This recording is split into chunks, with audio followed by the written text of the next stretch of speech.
Yeah, they had a cool thing on Google where if you it had a picture of him on the front, if you tapped it and you scrolled through, it was like these pictures would animate and shift into the next one. Uh-huh. It's Looking at it actually right really now. cool. Yeah, that's pretty cool. Actually. And Look so it up right Wait, now. what is it? I thought you were talking about like the Google headline. Google. Right, if you click on that picture on Google. Oh, okay. Yeah, click on it. Google.com. Oh, sweet. All you stream watchers are loving this, but not you audio listeners. So, Well, they'll also be listening on Sunday when this is recorded on Friday. That's I true. saw that earlier and I was like, oh, I wonder what this is. I figured it was the anniversary of his death, but it was actually the anniversary of his birthday. So he would have been 57 today. So when I was searching that to figure out what it was, I found this headline and I was so instantly angry. I wanted to punch somebody. I was eating food at the bar. I wanted to punch somebody. Listen, Crikey. so this is a short little Keep going. God damn it. Animal rights organization PETA has slammed the Google Doodle tribute to the late Australian conservationist and zookeeper Steve Irwin. In a statement to Daily Mail Australia on Friday, PETA president Ingrid Newkirk said, quote, PETA must ask who commissioned these dangerous hagiographic cartoons of a man who died while harassing a stingray, dangled his baby while feeding a crocodile, and wrestled with wild animals who were minding their own business.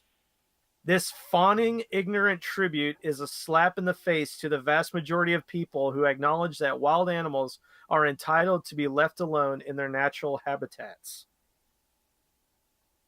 Okay. This was written by someone who knew nothing about Steve Irwin. This is a president of PETA.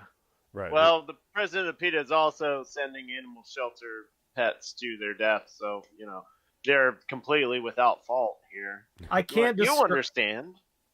I can't describe what a fucking ignorant piece of trash this person is. He didn't wrestle with wild animals, by the way. Right? They were all in a zoo. Well, here's the thing. When he started out, so he was like 18 years old, and so Australia has saltwater crocodiles. These are the huge ones that are actually they can become man eaters. Mm-hmm. Well, like we have alligators in Florida. They're not considered man eaters. No. Like it happens very occasionally, and usually it's because they thought that you were, you know, a fucking groundhog or something by the side of it. Or you were too close to their nest. Right. They're usually mistakes when that happens, but crocodiles can actually start to look at humans as a food source. Mm-hmm. So when Steve Irwin was super young, what would happen is like there would be these problem crocodiles in areas that would start to get too normalized to being around people, and they would get used to being around people. Sometimes people would feed them, throw them food and shit, and they would get in close and they become dangerous. So he was contracted by the government to basically go in and catch these crocodiles and relocate them to unpopulated areas so they wouldn't be shot, because otherwise they would just kill the things. They would just shoot them. Yep. So he would go into these areas by himself. He would set traps. So the way they used to do traps, they would have they would set up huge steel cages. Mm-hmm. And they would have these traps with a piece of meat hanging in the back. So the crocodile would go in, it would slam the cage down. The crocodile would freak out, thrash around, injure itself. Right. You know, do a lot. You could possibly do a lot of damage. So he built traps that were complete. They were just nets.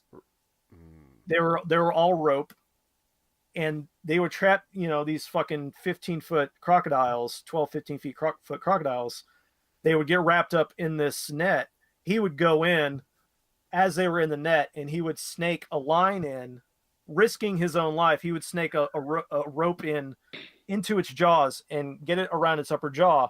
Then he would jump on top of it by himself. He would set up a camera in a fucking tree, and he would jump on this crocodile, get a blanket over its eyes so it would calm down, and then he would get its bottom jaw too, and then he would rope both jaws together. Right. Because like crocodiles, they don't have a lot of opening power with their jaws. Right.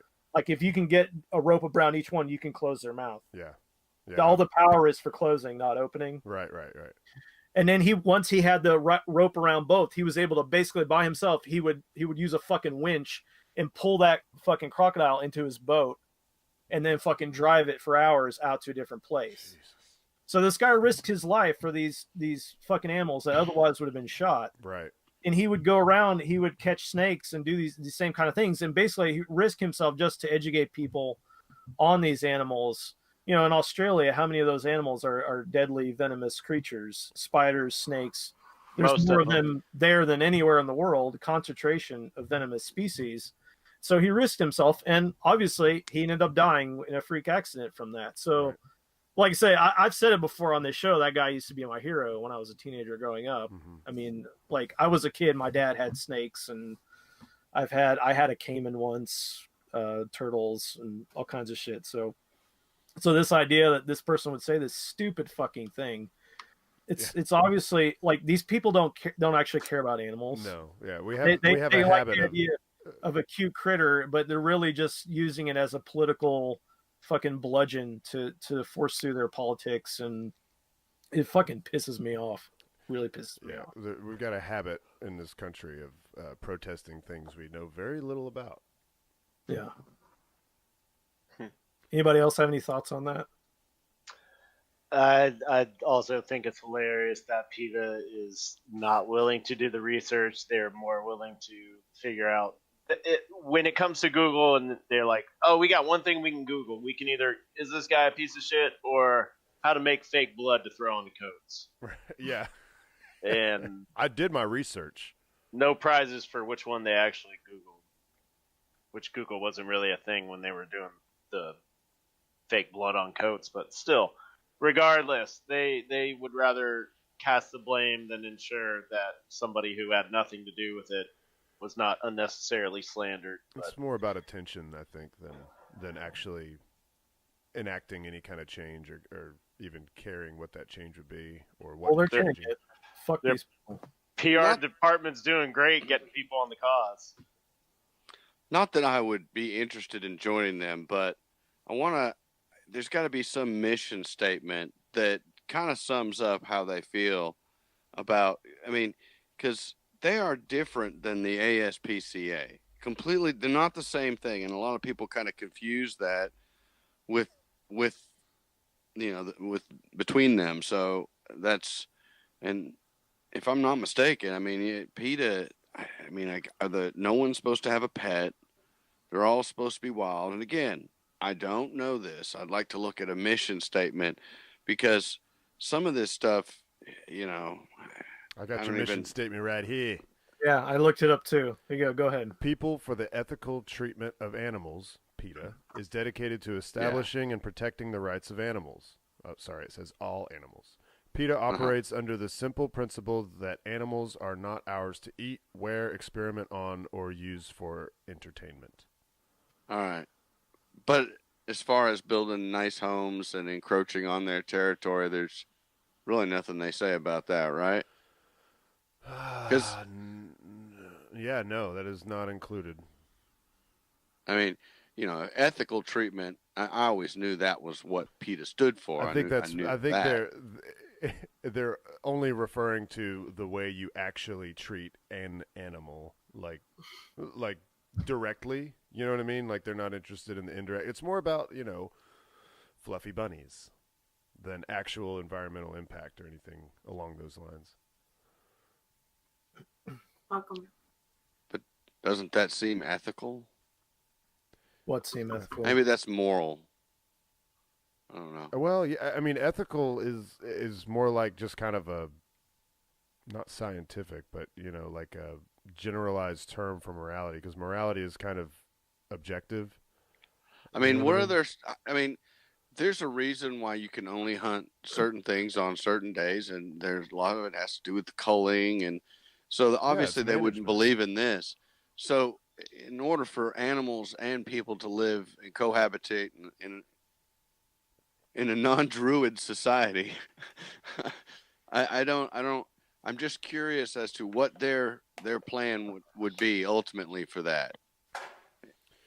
How much equal treatment do animals get? I mean, if you're not allowed to kill them, eat them, and they're allowed to procreate and dominate or overpopulate, I don't know. I mean, I guess they say that the food chain will take care of itself. Right. You mean like something like deer where there's no more natural predators? Yeah. and they breed out of control and they become a problem. Coyotes, I mean, even at some point, there's going to be too much of it all, and I just don't. I don't know. I think there's a valuable place for hunting. I think it's maybe valuable. Deep down, Absolutely, the PETA people just want all humans destroyed. Well, Destroy all humans. No, because that's part of their name. People they can't destroy themselves, otherwise there'd be no one there for the ethical treatment of animals. The ultimate way for people to ethically treat animals would be to remove ourselves. this is very much this is very much a line of argument. Humans need to die to save the earth. Yeah. There are people that say that all the time. Well, that is not going to work, and I'll tell you why. Because there are a lot of natural extinction events that have happened. Well, they've all been natural, but there's some that take place just on the Earth.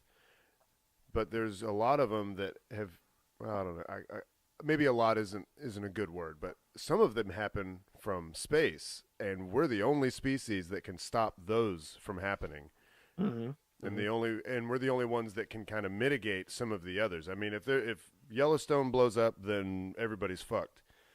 But some other things, like incoming asteroid, I mean, climate change. I mean, we've probably started it, but we can also help mitigate it. And I think that there will come a time long after we're gone where we're able to sort of control the climate.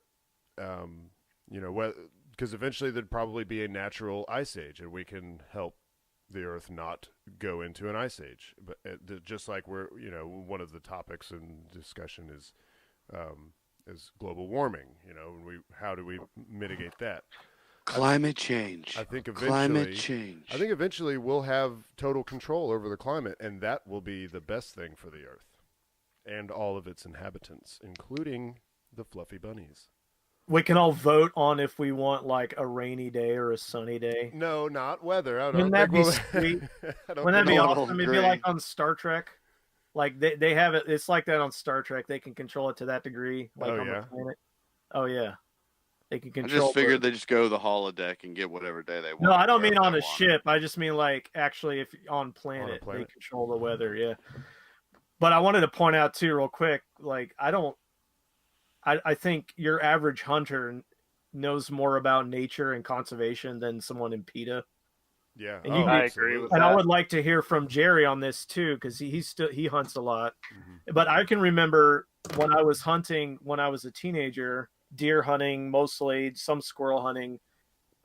When you're out there and you're sitting in a tree stand or in your blind or wherever you're at, you can do nothing but sit there and be quiet and pay attention. And you never are you going to feel more like a part of nature than when you're doing that. Yeah.